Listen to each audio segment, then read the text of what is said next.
પાણી ભરાતા સુરતના શુભમ ભાર્ગવ આવાસના લોકો કંટાળ્યા. પાણી ભરેલા રોડ પર બેસી નોંધાવ્યો વિરોધ. વરસાદમાં ફરી એકવાર સુરતની પાણીવાળી સુરત સામે આવી છે. આ વખતે તો એટલો વરસાદ પણ વરસ્યો નથી, એટલે જ સ્થાનિકો રસ્તા પર આવી ગયા અને પાણીમાં બેસીને ચક્કાજામ કર્યો. વાત સુરતના વેસુ વિસ્તારની છે. અહીં શુભમ ભાર્ગવ આવાસમાં સામાન્ય વરસાદ બાદ જ ઘૂંટણસમાં પાણી ભરાઈ ગયા, જેના કારણે સ્થાનિકોમાં રોષ ફેલાયો. આ સમસ્યાથી કંટાળેલા રહીશોએ રસ્તા પર ચક્કાજામ કરીને સુરત મહાનગરપાલિકા સામે વિરોધ નોંધાવ્યો. કેટલાક રહીશો તો પાણી ભરાયેલા રસ્તા પર બેસી અનોખી રીતે પોતાનો વિરોધ વ્યક્ત કરી રહ્યા છે. સ્થાનિકોના જણાવ્યા મુજબ છેલ્લા 5 થી 6 વર્ષથી દર ચોમાસામાં આ જ સ્થિતિ સર્જાય છે. થોડો વરસાદ પડતા જ સમગ્ર વિસ્તાર પાણીમાં ગરકાવ થઈ જાય છે અને ઘરો સુધી પાણી પહોંચી જાય છે. અનેક વખત સુરત મહાનગરપાલિકામાં લેખિત અને મૌખિક રજૂઆતો કરવા છતાં આજ દિન સુધી કોઈ કાયમી ઉકેલ આવ્યો નથી. વિરોધ દરમિયાન રહીશોએ જાગો એસએમસી જાગોના નારા લગાવી તંત્રને જાગૃત થવા અપીલ કરી હતી. રહીશોની માંગ છે કે દર વર્ષે આશ્વાસન આપવાના બદલે વરસાદી પાણીના નિકાલ માટે કાયમી વ્યવસ્થા કરવામાં આવે, જેથી આગામી ચોમાસામાં આવી મુશ્કેલીનો સામનો ન કરવો પડે. સૌરાષ્ટ્ર, મધ્ય ગુજરાત અને દક્ષિણ ગુજરાતમાં છૂટો છવાયો વરસાદ. ગુજરાતમાં ફરી એકવાર મેઘમહેર શરૂ થઈ છે. રાજ્યના અનેક જિલ્લાઓમાં વરસાદી માહોલ જામ્યો છે. ક્યાંક લાંબા વિરામ બાદ વરસાદથી ખેડૂતોમાં ખુશી છે, તો ક્યાંક વરસાદી પાણીના કારણે લોકોને મુશ્કેલીનો સામનો કરવો પડી રહ્યો છે. નવસારી શહેરમાં વહેલી સવારથી વાતાવરણમાં પલટો જોવા મળ્યો. Dhanera point, station road, depot, Tikhra, જકાતનાકા સહિતના વિસ્તારોમાં વરસાદ વરસ્યો. પવન સાથે વરસાદ આવતા વાતાવરણ ઠંડક પ્રસરી ગઈ. જોકે શહેરના કેટલાક માર્ગો પર પાણી ભરાઈ જવાની સ્થિતિ પણ સર્જાઈ છે. ગીર સોમનાથ જિલ્લામાં પણ વરસાદી માહોલ જોવા મળ્યો છે. કોડીનાર શહેર સહિત આસપાસના ગ્રામ્ય વિસ્તારોમાં પણ ગાઢ વાદળો વચ્ચે વરસાદી ઝાપટા પડ્યા. લાંબા સમયના વિરામ બાદ વરસાદ વરસતા ખેડૂતોમાં ખુશીનો માહોલ જોવા મળ્યો છે. અરવલ્લી જિલ્લામાં પણ લાંબા વિરામ બાદ મેઘરાજાની એન્ટ્રી થઈ છે. મોડાસા શહેર સહિત આસપાસના ગ્રામ્ય વિસ્તારોમાં પણ વરસાદ વરસતા વાતાવરણમાં ઠંડક પ્રસરી હતી. વરસાદથી ખેડૂતોમાં પણ રાહતનો માહોલ જોવા મળી રહ્યો છે. બીજી તરફ નર્મદા ડેમની સપાટીમાં પણ વધારો નોંધાયો છે. ઉપરવાસમાંથી 16,174 ક્યુસેક પાણીની આવક થઈ રહી છે, જેના કારણે સરદાર સરોવર નર્મદા ડેમની સપાટી 127.70 મીટર સુધી પહોંચી છે. છેલ્લા 24 કલાકમાં ડેમની સપાટીમાં 20 સેન્ટીમીટરનો વધારો થયો છે. રાજ્યના વિવિધ વિસ્તારોમાં વરસાદી માહોલને પગલે ક્યાંક ખેડૂતોમાં ખુશી છે, તો ક્યાંક શહેરી વિસ્તારોમાં પાણી ભરાવાની સમસ્યા સામે આવી રહી છે. ખાડીપુર બાદ મહાનગરપાલિકાની લોકોને મોટી રાહત. 147 કરોડના વેરા માફીનું પેકેજ જાહેર. સુરતમાં ખાડીપુર બાદ મહાનગરપાલિકાએ અસરગ્રસ્તો માટે મોટી રાહત જાહેર કરી છે. પૂરગ્રસ્ત 3,54,000થી વધુ મિલકતોને 147 કરોડ રૂપિયાના વેરા માફી પેકેજનો લાભ મળશે. રહેણાંક મિલકતોની સાથે વેપારીઓને પણ આ યોજનામાં સામેલ કરવામાં આવ્યા છે. સુરતમાં તાજેતરમાં આવેલા વિનાશક ખાડીપુરે અનેક પરિવારો અને વેપારીઓને ભારે નુકસાન પહોંચાડ્યું હતું. અનેક વિસ્તારોમાં ઘરોમાં પાણી ઘૂસી જતા ઘરવખરી બરબાદ થઈ હતી, જ્યારે દુકાનો, ગોડાઉન અને નાના ઉદ્યોગમાં પણ લાખો રૂપિયાનો માલસામાન નષ્ટ થયો હતો. આ પરિસ્થિતિ વચ્ચે સુરત મહાનગરપાલિકાએ પૂર અસરગ્રસ્તો માટે મોટી રાહત આપવાનો નિર્ણય લીધો છે.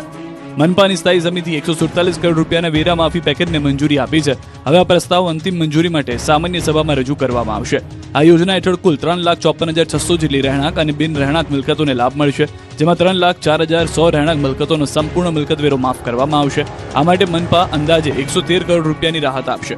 પૂરના કારણે અસરગ્રસ્ત વેપારીઓ માટે પણ રાહત જાહેર કરવામાં આવી છે. 50,500 જેટલી બિન રહેણાંક મિલકતોને પણ વેરા માફીનો લાભ મળશે. જોકે માત્ર બેઝમેન્ટ અને ગ્રાઉન્ડ ફ્લોર પર આવેલી કમર્શિયલ મિલકતોને જ આ યોજનાનો લાભ મળશે. મનપા દ્વારા મિલકત વેરા ઉપરાંત યુઝર ચાર્જ, સફાઈ ચાર્જ અને શિક્ષણ ઉપકરમાં પણ નિયમ મુજબ રાહત આપવામાં આવશે. પૂર બાદ ઊભી થયેલી ગંદકી અને આર્થિક નુકસાન વચ્ચે આ નિર્ણયથી અસરગ્રસ્તોને મોટી મદદ મળશે.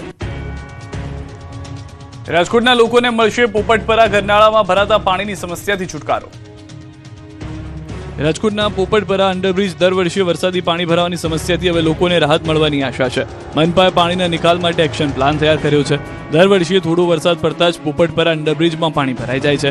પાણીનું સ્તર સતત વધી જતા રસ્તા પર વાહન ચાલકોને મુશ્કેલીનો સામનો કરવો પડી રહ્યો છે અને કેટલીક વખત વાહનો તણાઈ જવાની સ્થિતિ પણ સર્જાય છે, જેના કારણે તંત્રને અંડરબ્રિજ બંધ કરવાની ફરજ પડે છે.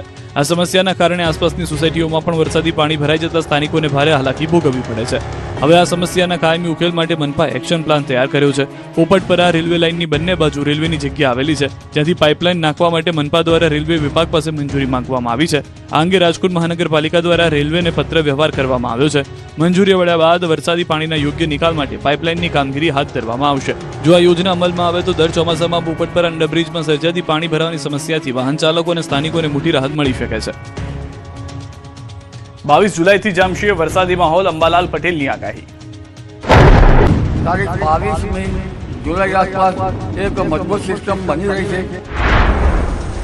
ગુજરાતમાં ફરી એકવાર વરસાદી માહોલ જામવાનો છે. હવામાન નિષ્ણાત અંબાલાલ પટેલે 22 જુલાઈથી વરસાદી માહોલ રહેવાની આગાહી કરી છે. ખાસ કરીને ઉત્તર, મધ્ય અને દક્ષિણ ગુજરાતમાં આગામી દિવસોમાં સારા વરસાદની શક્યતા વ્યક્ત કરવામાં આવી છે. રાજ્યમાં કેટલાક દિવસોથી વરસાદનું જોર ઘટ્યું છે, પરંતુ હવે ફરી એકવાર મેઘરાજા સક્રિય થવાના સંકેત મળી રહ્યા છે. હવામાન નિષ્ણાત અંબાલાલ પટેલના જણાવ્યા અનુસાર 22 જુલાઈથી રાજ્યમાં સાયક્લોનિક સિસ્ટમ સક્રિય બનશે, જેના પ્રભાવથી ઉત્તર અને મધ્ય ગુજરાતમાં વરસાદી માહોલ સર્જાશે. ઉત્તર ગુજરાતના ખેડૂતો માટે આ સારા સમાચાર છે. આગામી દિવસોમાં ઉત્તર ગુજરાતના અનેક વિસ્તારોમાં હળવાથી ભારે વરસાદ વરસી શકે છે. કેટલાક વિસ્તારોમાં 3 ઇંચ કે તેથી વધુ વરસાદ નોંધાઈ શકે છે. ઉત્તર ગુજરાતના ભાગોમાં મહત્તમ વરસાદ લગભગ 3 ઇંચ કે તેથી વધુ, કોઈ ભાગમાં 4 ઇંચ જેવો વરસાદ થઈ શકે.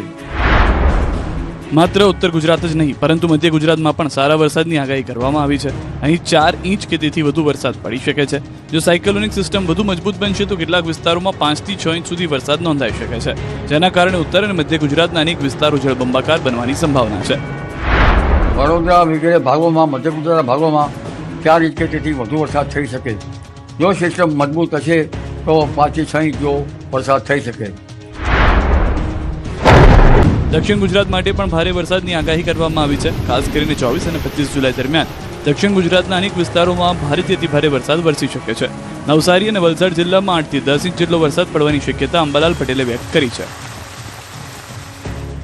અમદાવાદ ફટાકડા ફેક્ટરી બ્લાસ્ટ કેસના પાપી પોલીસની પકડમાં. અમદાવાદના રામોલમાં ફટાકડાની ફેક્ટરીમાં થયેલા જીવલેણ બ્લાસ્ટ કેસમાં પોલીસે મોટી સફળતા મેળવી છે. મુખ્ય આરોપી અને ફેક્ટરી માલિક મેહુલ ડોડિયાની ધરપકડ કરવામાં આવી છે. તેની સાથે તેની માતા અને પાર્ટનરની પણ ધરપકડ કરવામાં આવી છે. આ ઘટનામાં પોલીસે મુખ્ય આરોપી અને ફેક્ટરી માલિક મેહુલ ડોડિયાને સાબરમતી વિસ્તારમાંથી ઝડપી પાડ્યો. તેની સાથે ફેક્ટરીના સંચાલનમાં સંકળાયેલા તેની માતા રમીલાબેન ડોડિયા અને પાર્ટનર સાદિકની પણ ધરપકડ કરવામાં આવી છે. અમદાવાદ પોલીસના જણાવ્યા મુજબ ત્રણેયની ભાગીદારીથી ફેક્ટરીનું સંચાલન થતું હતું.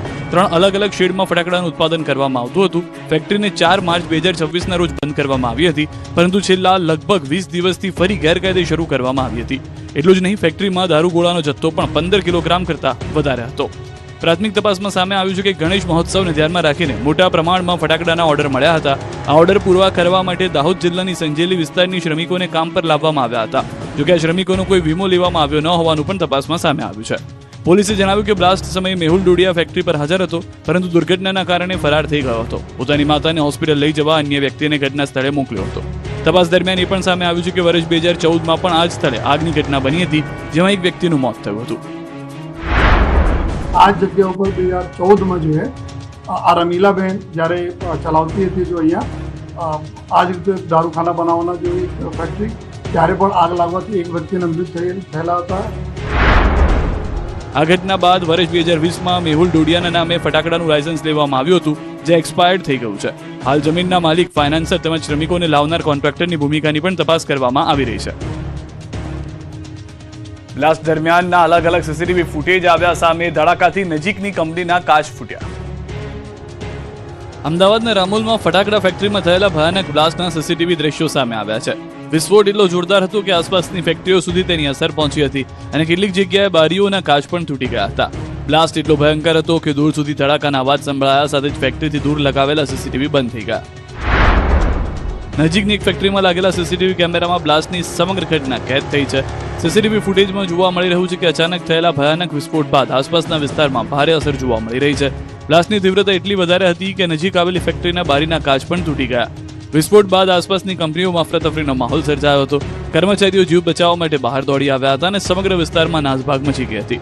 બ્લાસ્ટની અસરનો અંદાજ એ વાત પરથી લગાવી શકાય છે કે એક નજીકની ફેક્ટરીનો સીસીટીવી કેમેરા પણ વિસ્ફોટના આંચકાથી બંધ થઈ ગયો. ઘટનાના દ્રશ્યો સામે આવ્યા બાદ બ્લાસ્ટની ગંભીરતાનો ખ્યાલ આવી રહ્યો છે.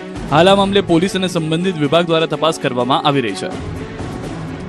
અમદાવાદ બ્લાસ્ટની ઘટનાએ દાહોદને હચમચાવ્યું. એક સાથે પરિવારના 5 સભ્યોની અંતિમ યાત્રા.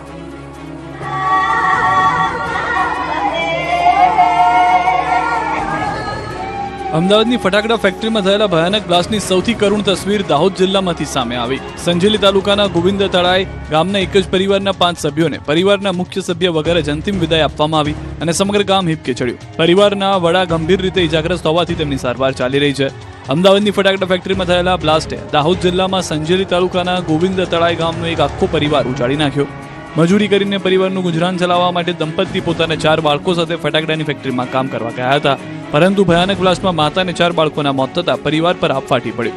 મૃતકોમાં 40 વર્ષીય રમીલાબેન, 14 વર્ષીય રિંકુબેન, 13 વર્ષીય રવીના, 11 વર્ષીય શિવાની અને 4 વર્ષની નીરવનો સમાવેશ થાય છે. એક જ પરિવારના 5 સભ્યોના મોતથી ગોવિંદા તળાઈ ગામના ગામગીની છવાઈ ગઈ છે. ગામમાં શોકનો માહોલ જોવા મળ્યો. મૃતકોના પરિવારજનોનું આક્રંદ સૌને ભાવુક બનાવી ગયું છે. પરિવારજનોનું કહેવું છે કે રોજીરોટી કમાવા માટે તેઓ અમદાવાદ ગયા હતા, પરંતુ આ દુર્ઘટનાએ આખો પરિવાર છીનવી લીધો છે. ગીર સોમનાથમાં નબીરા બેફામ મંદિર નજીક બર્થડે પાર્ટીની ઉજવણી કરી ઈંડા ફોડ્યા. ગીર સોમનાથમાં નબીરાઓ બેફામ બન્યા છે અને હવે તો હદ વટાવી દીધી છે. આ નબીરાઓએ જાહેરમાં બર્થડે પાર્ટી તો ઉજવી, પરંતુ મંદિરની નજીક ઈંડા પણ ફોડ્યા હતા, જેને લઈને શિવભક્તોમાં રોષ ફેલાયો છે. પ્રભાસ પાટણમાં આવેલા વિશ્વ વિખ્યાત સોમનાથ મંદિર પાછળના વિસ્તારમાં